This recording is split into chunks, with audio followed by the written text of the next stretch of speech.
welcome back to London's Pretty Cool. I'm here with a wonderful return guest. We have Mike from the Highland. How are you doing today, Mike? I'm good. It's getting into spooky season, which is my favorite time of year. Not just because of the spookiness, but also I think fall's the best season. So you get the hoodie action going on. It's not too hot, it's not too cold. Yeah. So I love autumn and the spooky season. So yeah, and things are starting to really get busy around here. We got a lot to dive into. So I'm excited to be here again. So thanks for having me. Oh, yeah, no problem. I was going to say, even though it's really not feeling like fall so far this September, being like 25 to 30 degrees every day, but A little October warm. is very quickly approaching, which Yep. means, which what we're here very excited to talk about, it's time for the fifth anniversary of Horror at the Highland. It So, is. Yeah. So yeah, it's yeah. it's really exciting. We're really pumped about it. Yeah. For listeners who might not be familiar, kind of what is Horror at the Highland and how did it get started? Sure. Okay. So I started working at the Highland in summer of 2021. So we're talking, pretty deep into COVID, not Yeah. really sure what's happening. Lots of regulations, the whole kit and caboodle, right? So I obviously have an affinity for horror films, and I've made them on the filmmaking side of things. Been involved in film festivals, like horror focused film festivals. All been to conventions, the whole nine yards. So the owner kind of was like, "Hey, we kind of haven't served this audience. Like, do you think we could do something for October?" And I was like, "Absolutely." So I kind of put together a little program for October where we did a horror movie every Friday. And at the time, based on the numbers, it did very well relative to, COVID the numbers. Yeah. restrictions of COVID. Yeah. Exactly. It was successful enough that the owner asked me if we could do it as a monthly series. So essentially, the second Friday of every month since October of 2021, we've ran a horror film. So it's our second longest running series. Our longest being a series called Retromania, which Okay. runs the last Friday of every month, and that's been around forever. Yeah. So we added that as our sort of second monthly series, and it started. Yeah, so it essentially started November of 2021 after the every Friday films ran in October. And it's been very successful, and we've done a ton of really fun things the last 5 years. And so obviously every year we go back to in October we go back to doing the horror films every Friday. So that's and we kind of try to build up anticipation for it. And programming is, we try to be a little bit creative and bring in some interesting, maybe films that we wouldn't necessarily be able to play in our sort of normal repertoire. So we've done, one year we just did all the films on 35 millimeter.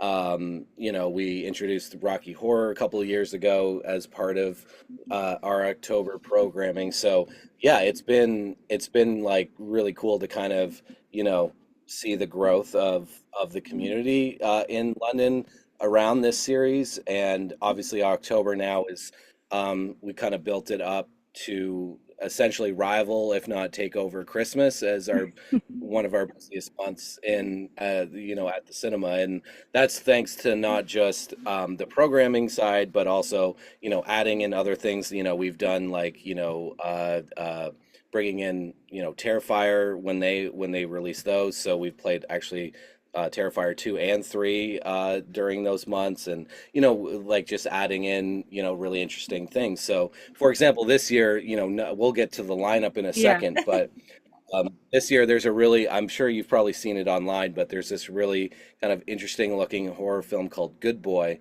which is a horror film that is shot from the perspective of a dog. Um, Very so cool. uh, and it's gotten a lot of traction online and stuff. So, adding those kind of things in is has been really fun. And yeah, October's, we try to serve a bunch of different audiences. As we'll get into the official lineup and the added shows and stuff too, you'll see it's not just for one kind of horror fan. So we try to serve, because horror is such a big genre, and there's some people who, oh, it's October, let's go see a scary movie, and that's kind of the only time they go. They sort of Yeah. search that stuff out. And then obviously we have our more like hardcore fans who are like, play something you haven't played before. Like, I don't want to just come and see the same old stuff. So try to serve, multiple different demographics inside of the horror genre. So yeah. Yeah, so I was gonna say this, that might kind of be a part of it, but why do you think horror movies work so well as like a community event that like kind of brings people together? It's always every month you have people coming out to see horror, not just in October. Right. I mean, I don't think you can just pinpoint it as like one thing.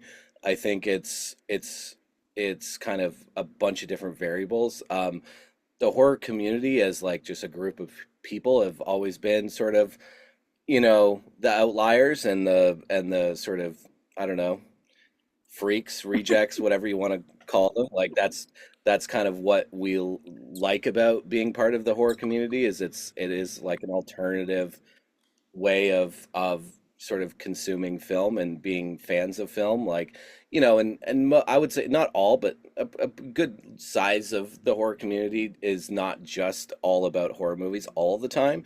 However, there is something kind of special about horror films and what they bring, because it's not just about the movies themselves. It's about who made the movie, who's in the movie, and it's also one of the last, I would say, how could I put this?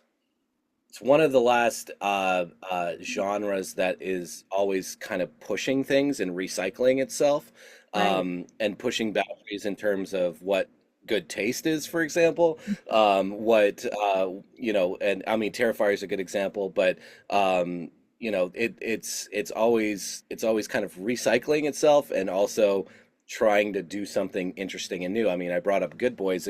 Someone's like, "Hey, let's do a horror movie from the perspective of a dog," right? You Right. don't get that in sort of big budget, studio films necessarily. So I think, the like we're always, as horror fans, we're always searching for that next thing that excites us, and that's why you'll see a lot of, obviously I'm in the business, but even if you aren't in, I don't know, the theater business or whatever, you can see like there's certain films that have like, really big openings, but then they fall off really big. That has to do a lot to do with horror films being like, okay, you said this was going to be something, so let's check it out. And then it was like, oh yeah, this fucking sucks, dude. We're Yeah. not going to see this. You know what I mean? Like, and then you have other films like, Weapons, for example, that it's really the only consistent genre that will have a staying power in the box office. So the two longest running, I mean, I would say kids films is the other one, but like Right. the two longest running films that have made the most money, like, oh, like not just in the first 2 or 3 weeks, has been Sinners and Weapons, right? I Right. mean, Weapons, you can still go see Weapons now, and it's like 2 months. It's been running for 2+ months, Oh right? yeah, I'm So still seeing like on my TikTok algorithm like all the different like not holes, but like, oh, maybe this was a part of Weapons, maybe this, and I was like, this has been out forever. I feel like everyone's really forever. dissecting it. Yeah. And I do agree. Like, And I think that everyone says it that horror is that one genre that you'll always see more movies are coming out in it because it's maybe more low budget to make, but everyone will go check it out. Like, at some point, it seems like it will it, always have a fan base. it will, because we all have, every horror fan has their like top films that really like drew them into why they're horror fans. And and I mean, not to be too like, crass or whatever, but it's almost like a drug addict. Like, you're like searching for that next, like, okay, what next film is gonna make me feel the same way as when I saw Texas Chainsaw Massacre for the first time. Yeah. That's essentially what you're hoping. So when someone's like, oh hey, check out Long Legs, it's like the greatest thing ever, we can't not do it. You know what I Right. mean? Because it might It be. might be. Yeah. It might be the next Yeah, most terrifying thing. Yeah. and for the most part, it's not. But that Yeah. doesn't stop us from being like we can't help ourselves, but be like, okay, well, Maybe. here we go, right? Let's check this out. And like I said, most of the time it's not that, but sometimes, that's what you're searching for is like what's going to be the next more recently, some people will point to like Hereditary or like as Right. to a movie that really blew their socks off, or right, and you know and so it's like, well, is this going to be another Hereditary? It's going to be another, Get Out? Is it going to be, or is it going to be, just another nothing, right? Right. So you have all of that around that almost has nothing to do with like what the movie's about or who's in the movie or anything. And then you add in all those other variables, right? Like who made the movie? Why is it a remake? Is it a reimagining? Is it an original film? Like, yeah, and like again, is it a new filmmaker? Like, we saw what a film called Talk to Me that did really Yeah. well with the Australian guys out of the YouTube, and they made this movie called Talk to Me, and it was like one of the sort of sleeper hits and like of the last couple of years, and so that will happen too, where you just have these, Skinamarink, another one like made for like 15 grand, and I mean, the first Terrifier was made for like 50 grand, and is now going on to do four movies, and you have these little pockets of, okay, these are original stories, and you have your IP stuff and your remakes and all that. So you add in all of that, and it's always been a very robust genre, like since the beginning of film, right? So all of those things I think add into, yeah, like why horror films are successful and why people love them, you Yeah. know? I gotta ask because you brought up you're always kind of searching for what made you feel that way in that first movie. What was your movie? I mean, there's a few of them, but just because of when I grew up, and I would say how I grew up, I wasn't allowed to see. So I grew up in the '90s. I wasn't born in the '90s, but that's when I grew up. So the '90s were kind of a desolate kind of time for horror movies at the beginning of the '90s because it was all runoff like IP stuff from the '80s, and they were kind of into, you know, Jason 9 and Yeah. Nightmare on Elm Street 6 and Hellraiser 3 and no, and I'm not saying those movies are bad, but I'm just saying like it was a lot of IP stuff, Yeah. and so really, and like going back to what I said earlier, horror is great at recycling and restarting, almost resetting itself. So there was a big reset in the mid '90s with Wes Craven's Scream that totally Mm. revamped, the whole focus and what horror movies are, and what they could be. They were like self-aware, as we would say now. They were meta.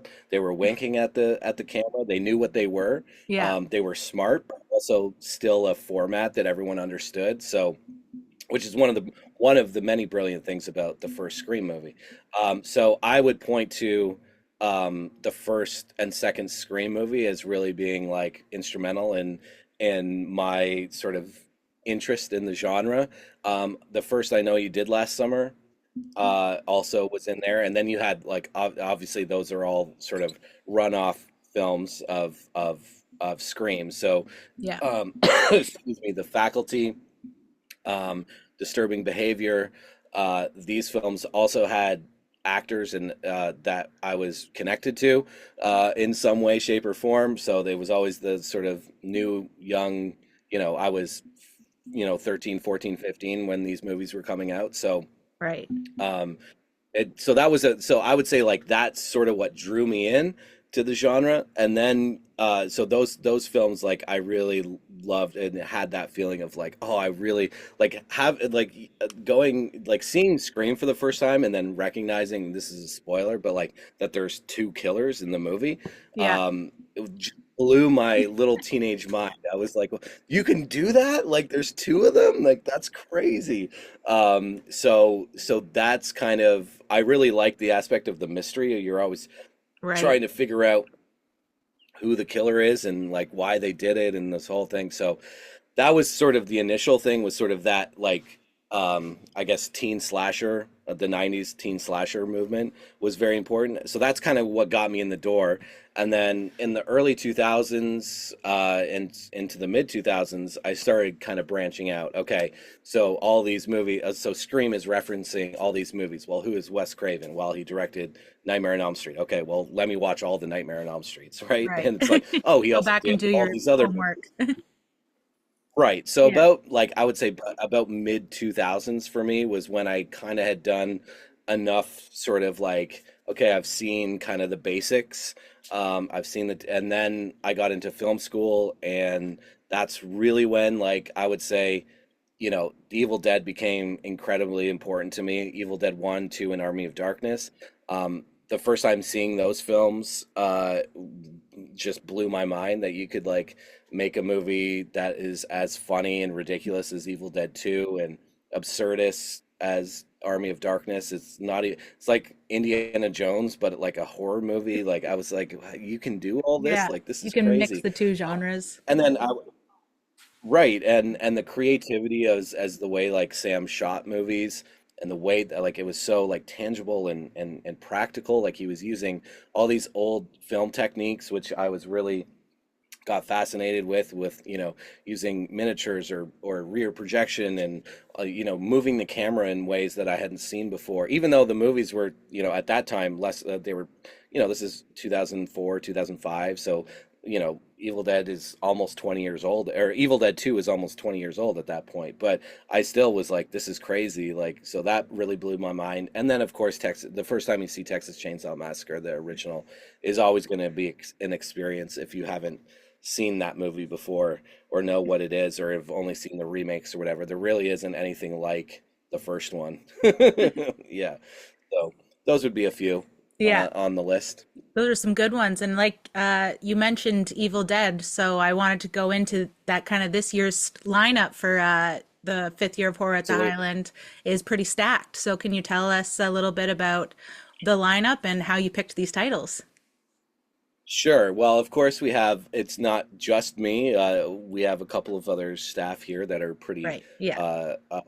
smart in the horror genre. So Rain and even Dalton, even though Dalton he definitely is sides more on other things like the sort of golden age of Hollywood and some of the noir stuff he's really into, and a little bit more cinephilic, I guess, if you can use that to separate horror audiences and other people that are love film. But even still, like having other people being able to even just to bounce ideas off of and see Yeah. what the reactions are.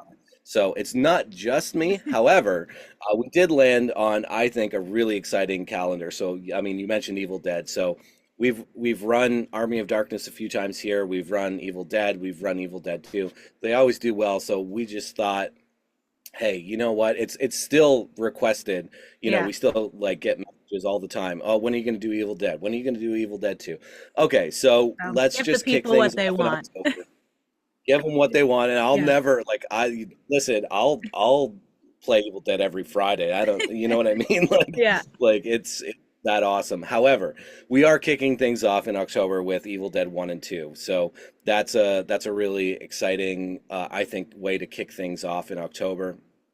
The following week we're doing Reanimator on 35 millimeter, which is amazing. It's also a 40th anniversary of that film, and we partnered that film. The earlier film of that day is Poltergeist. So Poltergeist is kind of your, it's even though it's directed by the same director as like Texas Chainsaw Massacre, Toby Hooper. It's still like, it's a PG movie essentially produced by Steven Spielberg. You can kind of, anyone listening to this, if you're interested, the backstory of that movie and there's a lot of history of how they, the production Oh, problems of yeah. that film.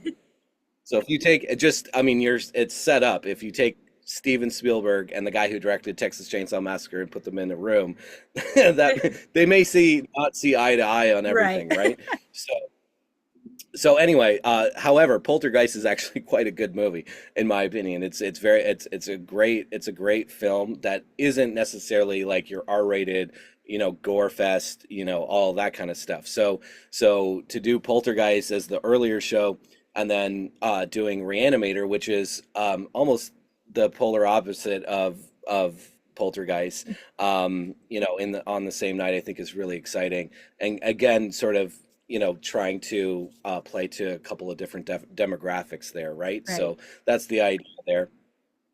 The following week is really exciting um, because I think this is one of the more exciting pairs of films, which is Carrie as the first film, the earlier film, with Argento's original Suspiria as the later film. And I think it's a great pairing of films. I think they're both incredible. It's also the original Carrie, so the De Palma Carrie, Right. 1976. So it's the original Carrie and the original Suspiria on the same night. Of course, you can kind of see a little bit of themes working here with in this particular on this particular Friday. So we're bringing in a guest that we've had before at the theater multiple times, Dr. Selma Purick, who's from Western University, and it is just an incredible guest, so knowledgeable and so passionate about horror films. And specifically, we're going to be obviously talking about women in horror and sort of the themes that kind of connect these two movies. And yeah, basically, I sit there and kind of set her up, and then she gets to cook, and Yeah. she's unbelievable. She's such a great guest. I would encourage anyone who hasn't, I mean, come out and see Carrie or come out and see Suspiria, but in between those two shows for about a half an hour, we're going to have a little discussion and throw it out to the audience and stuff. And she's just an incredible guest and a real good friend of the Highlands. So we're excited to have her back. Nice. So that's that weekend. The 24th is also very exciting. We kind of move things a little bit. As you can see, we kind of have a little bit of a format, but then we'll break the format if the films dictate, right? Yeah. So kind of a classic, we've done it multiple times, even since I started working at the Highland, is The Exorcist. It's hard to get away from that film being not being one of the most important horror films in cinema. It still packs a wallop. There really isn't anything like that movie, Yeah. even though there's lots of imitators. So so yeah, we're presenting that movie on 35 millimeter, and so that will be very exciting. Of course, because of the 50th anniversary of the Rocky Horror Picture Show, we're going to be doing a traditional midnight screening of the Rocky Nice. Horror Picture Show that evening. So instead of doing an earlier show and then a 9:30, we're actually kind of pushing things a little bit, uh, uh, in particular for that show to get the midnight show in there because Rain, one of our employees here, really felt like, hey, we typically just do Rocky Horror, as either the 7 o'clock or the 9:30, and it always does really well. But, you know, for this particular, kind of change things up a little bit, go to the classic, like, Yeah. that's how it became a cult hit. Midnight screening, 50th anniversary. So that'll be on that Friday as well. And then Halloween it falls on a Friday this year, so which is really exciting. Perfect. And yeah, we're doing some exciting stuff there too. Of course, Halloween on Halloween. So you Yeah, you got can't to get do away it. from it's really hard as a programmer to get away from the advertising of Halloween on Halloween. Of course, Halloween is one of the most important slasher films. It really started the movement. There might be a couple of other films you could throw in there, but really, in terms of sort of populist horror films, it really is. It is sets all the tropes and really kind of focuses that particular genre. So, yeah, it's an incredible film. Again, from an advertising standpoint, it's really hard to get away from. Yeah, Now, if can't the beat it. movie was very good, yeah, you can't beat it. And Mm, if the movie wasn't very good, it would be easier to move off of. But people love the film. I love the film. It's an incredible piece of cinema. And even though it kind of seems passe because it kind of like it's been redone so many times, man in mask, babysitter, knife in the yeah. closet, it's but at the time that hadn't really been like focused that way before. And yeah, so it's still it's I think it's a really important film to the horror genre and to cinema. However, like I said, it's still like it still does obviously has done really well for us when we played it before. Halloween on Halloween, I don't know where else you would play that movie. We're following it up with Rob Zombie's House of a Thousand Corpses.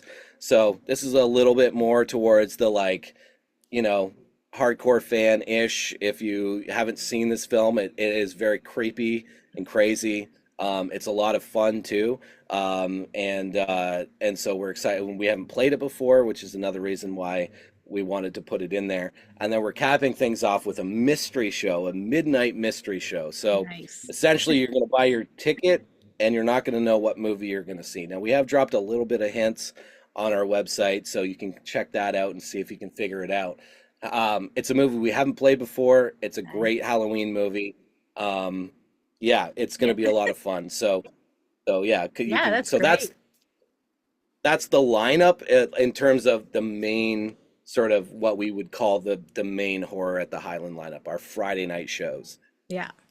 And there's also, I saw online, there's costume contests, an Evil Dead giveaway.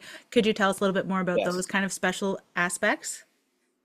Sure. So we tried to put something a little special into like the Fridays just to kind of make them a little bit juicier for people.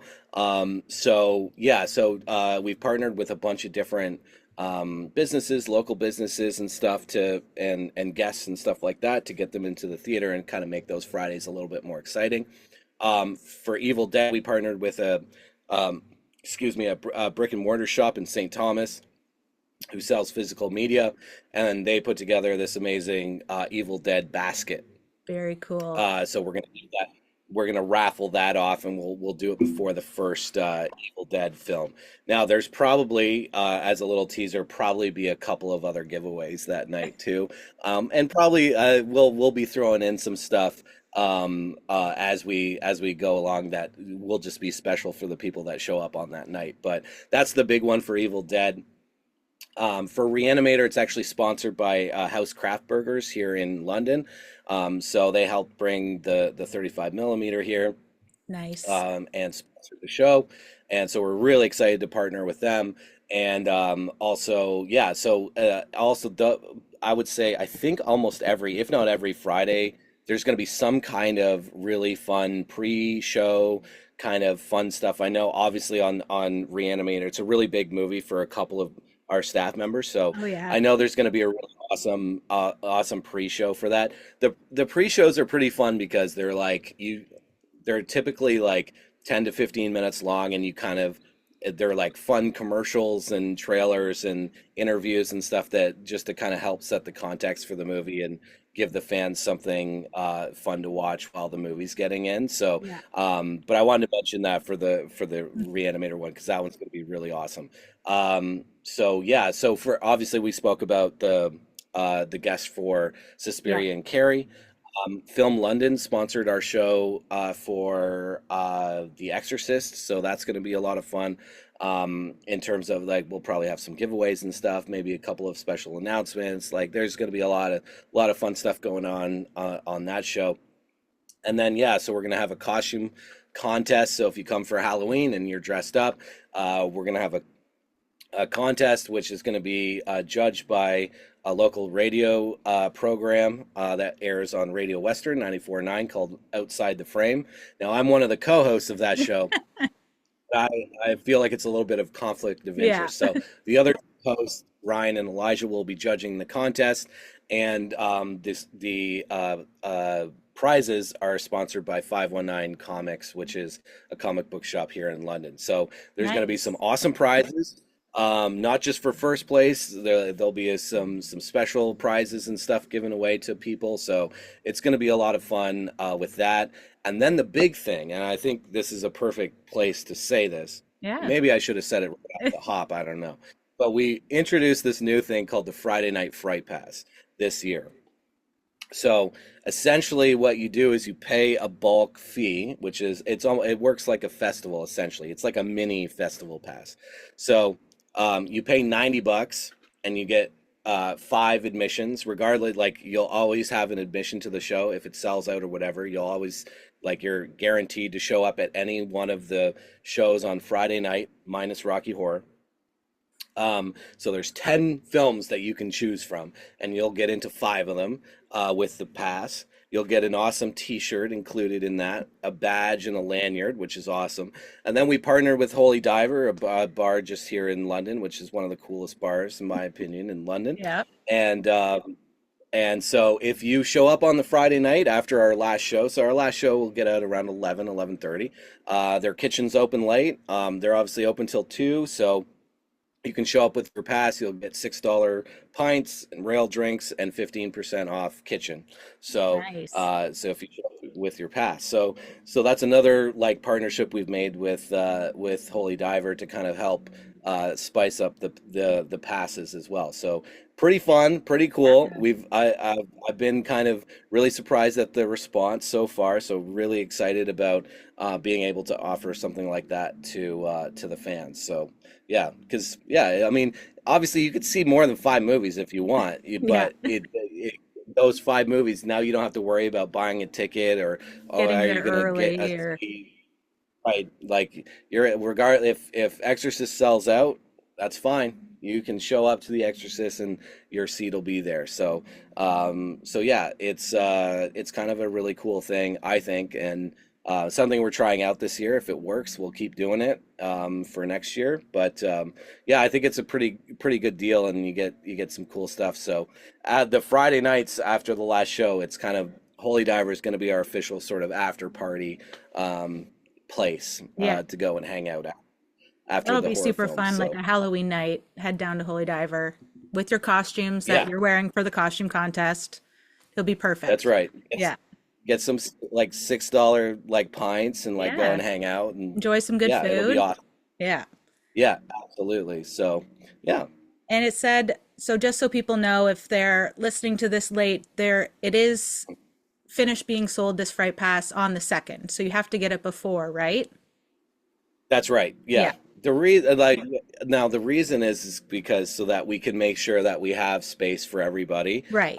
So that because if we sell a pass on the 20th, let's say, that or we're selling passes all through October, it's really hard to keep track of how many passes and then well, how many seats do we have to make available and blah blah blah. So Yeah. it just works like a normal film festival. We've had them on sale for 3 weeks now. So people and they still have another. I mean, we're recording this on the 24th, but whenever it comes out, you'll have until midnight on October 2nd. So to get your pass. So you still have another, as of right now, recording this, you still have some time, about a week and a half yet to get your passes. So so yeah, it's kind of exciting and fun and yeah, Oh yeah, I think that's a great addition. Like especially it adds more to like that community event aspect. It's like, oh, I got the pass. Now we can go and do I add got all the these pass. addition. Yeah. So That's for right. Yep. so for people like me who's maybe not as big of a horror fan, like only seen a couple in my life and have traumatized me, how do you encourage people Sure. who might not normally go to horror movies to give like is there a movie you'd say maybe give this one a try or any kind of Sure. recommendations? Yeah, no, that's a great question. Well, like I said, we try so that Friday night lineup, you can kind of see, like if you know anything about horror films, it's kind of a pretty eclectic. It's not just slasher films, it's not just possession movies, it's not just R-rated gore fests, it's not just PG movies, it's kind of a little bit of everything. It's not just movies from the 60s or 70s.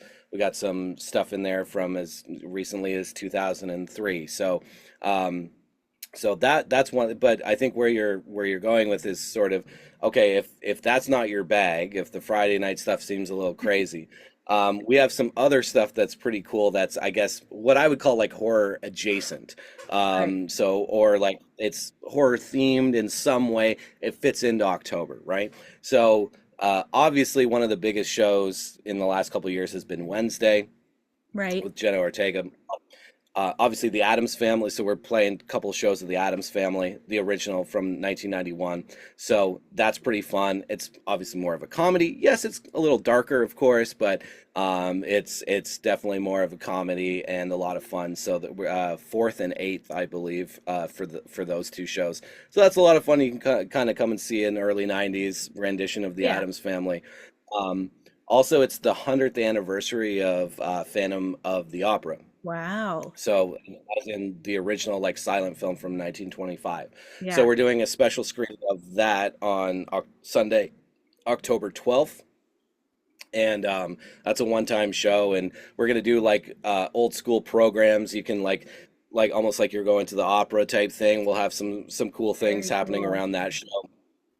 Again, it's like it's black and white. We are playing, obviously it's not going to be silent. They did add in like soundtracks and stuff like that later, like and there's a couple of different versions of the movie, but the film that we have is the restored version. It's awesome. It looks great. And yes, it's Phantom of the Opera. It is in the vein of horror in some way, shape, Right. or form, but Yeah. it's maybe not your, it's not House of a Thousand Corpses, you know, it's Yes. not Reanimator. So It's not like you're going to so be that's what. having nightmares later that night. Yeah. No, I don't think so. I mean, some of the images are kind of like spooky and stuff, but it's more so just to help celebrate a really important film in Yeah. cinema history, and so happens to be its 100th anniversary, and so that kind of fits in nicely there. So that's pretty cool. We're also doing a London premiere of a local film that is it's like a what's the word I'm looking for? It's like a bunch of films together. Why I'm blanking on the name. Oh, Uh, it's a series. uh, it's not a series. It's oh geez, this is terrible podcasting. I should have looked it up before. Like I'm sure someone's listening to this and like screaming out Screaming their it out. thing. It's Yeah. this. My brain just is not gonna it's not getting there right now. Anyways, it's essentially like three or four different films put together in one longer film. That's the definition of the word I'm looking for Yeah. too. And anyway, so it's called One Night in Lethargia. It's made by a couple of different local London filmmakers, and we're doing a London premiere here on the 25th. And then we've kind of, I guess, piggybacked on that to we're also going to that same night after the film. One of the directors is at least one of the directors is going to be on stage along with myself mediating, and we have two other guests, one from Toronto, a cinematographer from Toronto, and a producer here from London, and we're going to kind of do. We'll call it a state of the industry You're kind of not just running a restaurant. we're doing a sort of state of the industry panel to kind of talk about independent film, local, yes, but a little bit bigger. We'll say Ontario, and kind of have like and throw it out to the audience, do a Q&A, that kind of thing. So, and I think we have a pretty eclectic like group of people that can like kind of talk about the different sides of the industry and try to, you know, I don't know, dissect sort of what's going on and where things are going. So Yeah. that's going to be really exciting. That's on October 25th. And that'll so you can get your tickets to the premiere, and that will also include the panel as well. So Very cool. that's kind Yeah. of fun. The film itself is like again horror adjacent. It's not maybe they're not like straight sort of horror films or you know down the line horror films. They're just kind of adjacent, a little darker, but yeah, so it fits into October, but may if you're not like again, if you're a fan, you know, maybe not a fan of horror films, this is something you want to support some local filmmakers and Yeah. stuff. This would be a pretty cool thing to check out. So those are a couple of the other things that are events in October that we're doing that isn't maybe straight up like you Or know yeah. Halloween on Halloween. Yeah. Obviously, I will say just as a very quickly, we do have a bunch of films from TIFF coming in Nice. October, like Blue Moon. Eleanor the Great is opening. Well, it'll be here in a couple of days, but we'll still be playing it in October, which was also at TIFF. If I Had Legs, I'd Kick You, which is opening at the end of October. That's a great name. These are all not. Yeah, it is a great Yeah. and great film. Yeah. Rose Byrne is unbelievable in the film. These are all like not horror movies and just regular films. So Films. Yeah. we're still running our regular, you know, awesome programming, regular films. You know, there's just a little bit more focus on you know the Friday nights, the Saturday nights, some of the event stuff in October, obviously. So Yeah. there will be something for everybody for sure, as we try to do at the Highland. But if you're a horror fan, there's going to be something. There's definitely going to be something you're going to be interested in. At least I hope so, or else I'm not doing my job. So Oh yeah, for sure. When I've been talking to my friends, because like I said, I'm not a huge horror fan, and I have friends who are big horror fans, so I'm like, what do you think? Like, these are the movies. What should I be asking? That kind of thing. And like, I would read them out, and people like different groups would have different reactions to different movies. It'd be like, oh my gosh, I can't believe they're playing Evil Dead. I love it. Or it's like, oh, I love yeah, Halloween. That's so good. Like different things. So there yeah. is a bit of something for everyone. That's the goal, Yeah. right? And to try and please, multiple demographics inside of the one sort of genre, right? And Yeah. because everyone likes something different. And horror is such a kind of broad genre. Like you can kind of put any kind It of thing is. underneath it. So there's different types of Yeah, things.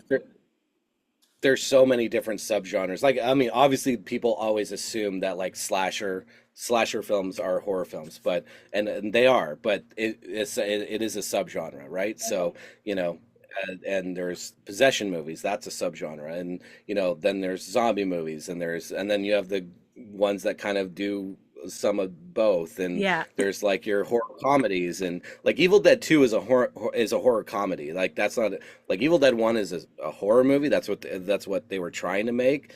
And then Evil Dead 2 is just it is a horror comedy and it's very funny. And it almost like if you don't know or if you think, oh, the film's called Evil Dead, it must be like really spooky and scary. Yeah, sure. There's like some jump scare moments and or whatever, but the movie is a horror comedy. It's essentially the Three Stooges, but there's like an evil like possession zombie people that are around too. Yeah. And that's what that movie is. And so there's all these like different subgenres of horror that and some people like certain things and don't like other things. So Yeah. try to get something in there for everybody. And so it's perfect. So we do have a little game, but just before we get into that kind of final roundup, where can listeners buy tickets, find the full schedule, and kind of learn more? Sure. The most up to date thing is I would say two different places. The Our Instagram, just it's at Hyland Cinema, Hyland cinema.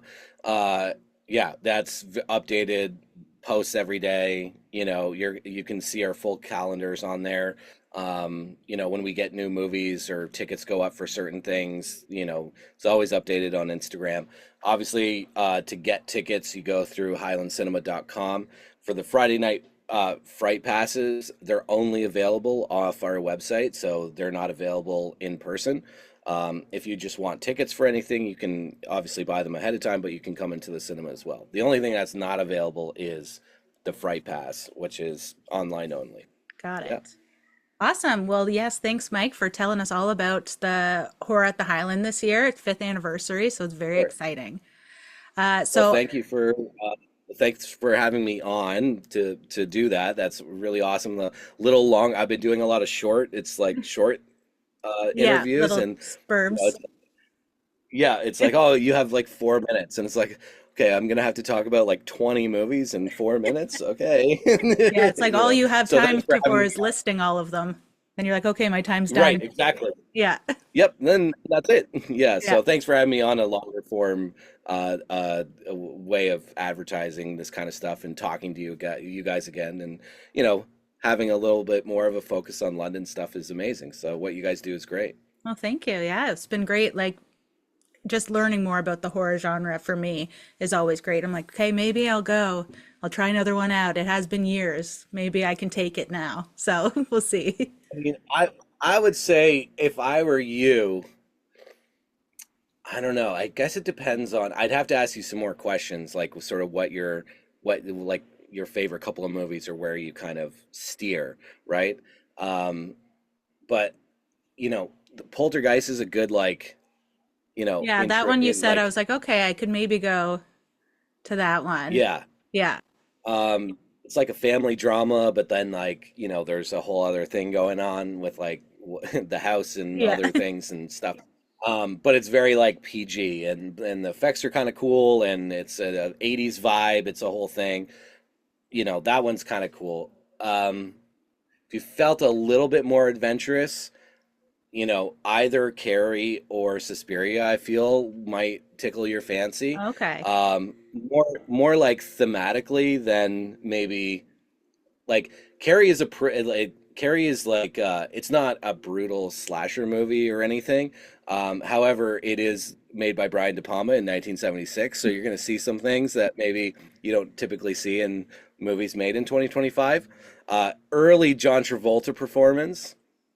Oh, So if you have nice. an affinity for him, great. Can't say I do, but Sissy, Sissy Spacek is great. It's just like the themes of that movie in terms of like, uh, taking sort of your parents are making you do a certain thing and you're not into that and you're getting all this, terrible shit is happening at school and you kind of channel that into like violent rage, I think is like a pretty universal like feeling. yeah. And Suspiria is a really like it's much more ethereal and like mood, and it's still a horror movie for sure, but it's Italian and it's Argento, and it's the colors are great, the cinematography's great, the themes are really interesting. They did a remake. Luca Guadagnino did a remake in 2018 with the cast was pretty like stacked. It was like Dakota Johnson, I think, and Chloe Grace Moretz, and Okay. yeah, it's Yeah. basically it's a witches movie, like a witches commune Okay. type movie. But I mean, the not that I don't like the remake. It's an interesting interpretation of that film. However, what Argento was doing, I think, is just really kind of what it's just much more interesting and succinct and like I don't know, the colors, the way that it's not as bloated. Like the Luca movie is like 2 hours and 40 minutes, and I'm like, dude, I don't like that's not what I want. You know Yeah. what I mean? Like, so, so I don't know. It's just a little bit more focused, like the Yeah. original, and it's much more like vibe. Uh, it's very ethereal. It's very like surreal in a lot of ways. There's still like there's that not there. There's still horror elements to it Right. Yeah. for sure. Some of the stuff, yeah, it is It is a Argento horror in the movie. Yeah. it is a horror movie. Yeah. However, those, I mean, those might pique your interest in terms of like, they're not gonna, neither one of those are like maybe your, yeah, neither one of them's are guy in mask, like Right. chasing somebody, right? Yeah. What's going on in both those movies are very different than those two things. Perfect. I'll Yeah, keep those on lock then for this one. yeah, But so to end off, Mike, you have been on before, so you've already done our London this or that. So I've created kind of a yeah. shorter but a more horror movie themed this or that for you this time. Awesome. All And right. you know what else has changed is I actually live in London now. So the last time you interviewed me, I was London kind of, Yeah. grew up around London, worked in London, but now I live in London. So it's a little bit different than the last time that you talked to me. All right. Well, maybe we could do it as I have the horror ones ready. So, Okay, well, yeah. awesome. All right. So, you know the rules. First one that comes to your head, say it loud, say it proud. Okay. Slashers or supernatural? Slashers. Jump scares or slow burn creepy atmosphere? Slow burn, 100%. Hate the loud noises. It doesn't it doesn't interest me at all. Yeah. Loud noises don't interest me. Yeah. Smart psychological horror or a monster feature? Um, that one's tough. I mean, I would probably go with this with smart psychological. However, I like both those things. Yeah. Final girl or ensemble cast survival? Final girl every time. Yeah. Every time. Yeah. Evil Dead or Evil Dead 2?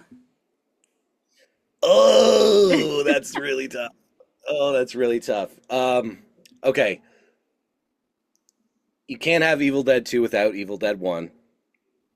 Evil Dead 1 is extremely influential for me because of how it taught me how you could make a movie not in the way that was being taught to me by a school system. Yeah.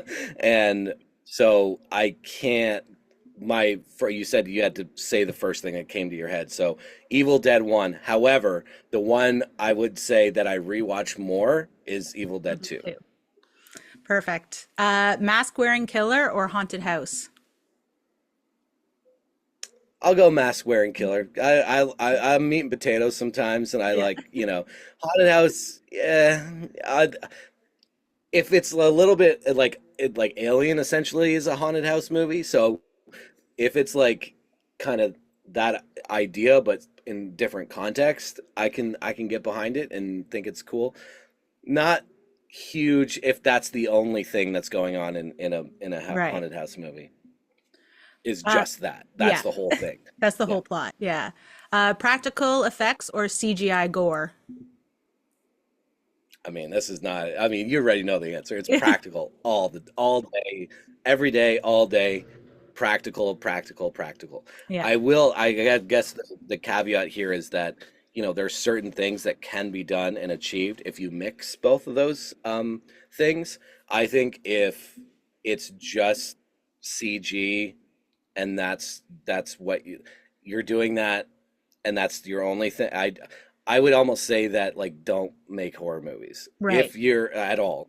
That's not the heart of what horror films are. DIY, like do it yourself, kind of things. So, um, but there can be some interesting things happen when you combine those two, if you're really smart. But again, short answer and the first is no question practical effects. Practical. And the final one, classic horror or cult favorites? Probably cult favorites. I like the more subversive, weird shit. So, yeah, that Yeah. I like the weird stuff. So I would go cult. Yeah, Perfect. You made it through. And the hardest one was obviously the Evil that's Dead it. one or Evil Dead 2. Yeah. Oh, 100%. Oh Yeah. yeah, that's really tough. That's really tough. That one is a really tough question. But I think that's where I kind of lie is like yeah, I have to pick one because you can't have two without one. Yeah. But I definitely rewatch two more. It's a more it's funny. It's really Yeah. funny. And Bruce Campbell's performance is awesome. And his physicality in that movie is just it's incredible. So yeah. When you say it's like a comedy horror, and this is the first thing that comes to my mind is like the Shaun of the Dead kind of thing. Mm. Is it similar in that way, or is it more horror than it is like the comedy in that sense? The main difference between Shaun of the Dead and Evil Dead is that Evil Dead isn't necessarily referencing anything. A lot of Shaun of the Dead's, not a lot, but a good portion of Shaun of the Dead is reference humor, which Yeah. still can be very funny. In fact, they actually reference Evil Dead in Shaun of the Dead. So I don't know if you've seen that movie, but there's like the sequence where he's like brushing his teeth and it's cut Oh like that. Well, yeah. that's a reference. Yeah, that's a Yeah. reference to Evil Dead. So there's not Evil Dead 2 is or Evil Dead 2 is referencing stuff but not like this in the same way. It's not homaging anything inside of the genre necessarily. It's more so taking like the absurdity of if it's homaging anything, it's the Three Stooges, right? Which you Okay. wouldn't really think are like horror like icons because Yeah. that's not Yeah. their thing.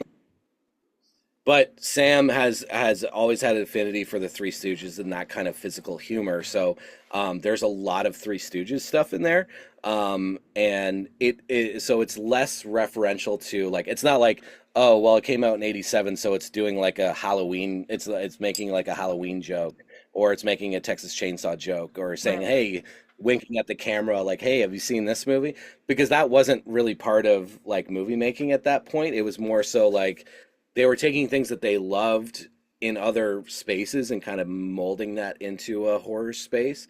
So it's absurdist and surreal in a lot of ways, but it's the physical nature that makes it funny. So if you just take like the idea of the Three Stooges, kind of combine them into one character, and then say, hey, there's a bunch of like evil spirit, like crazy people, like Coming after you. demons trying to get that person.